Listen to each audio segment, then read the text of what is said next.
Pemirsa, Kejaksaan Negeri Ogan Komering Ulu Timur meningkatkan status penanganan dugaan korupsi di tubuh PMI Oku Timur dari tahap penyelidikan ke tahap penyidikan.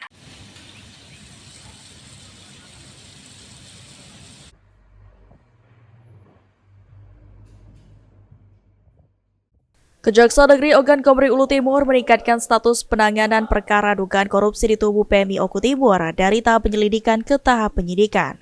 Kasipirsus Kejaksaan Negeri Ogan Komering Ulu Timur, Hafiz, menyampaikan setidaknya 40 orang saksi telah dilakukan pemeriksaan di kantor Kejari Oku Timur terkait dugaan korupsi di Palang Merah Indonesia Kabupaten Oku Timur.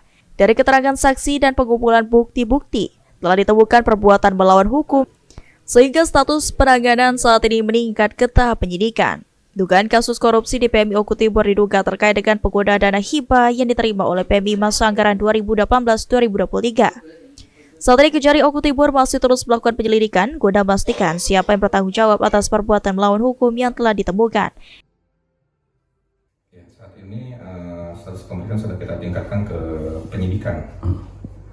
Dengan peningkatan ke tahap penyidikan ini, apakah itu berarti sudah ditemukan tindakan melawan hukum? Sementara ini kami sudah menemukan adanya perbuatan hukum. Saat ini kami masih mencari informasi lagi, menggali informasi lagi dari para saksi, siapa yang harus bertanggung jawab terhadap potensi kerugian nanti timbul dari hasil penyidikan. Sampai sejauh ini ada berapa saksi yang sudah dilakukan pemeriksaan? Saksi sejauh ini sudah sekitar 40 lebih. Dalam hal ini yang diperiksa terkait apa, Pak ya? Terkait kegiatan di PMI, baik itu kegiatan yang berkaitan dengan dana hibah yang diberi oleh PMI maupun kegiatan lain yang ada kaitannya dengan PMI. Elvandri Jeffriyadi, PAL TV.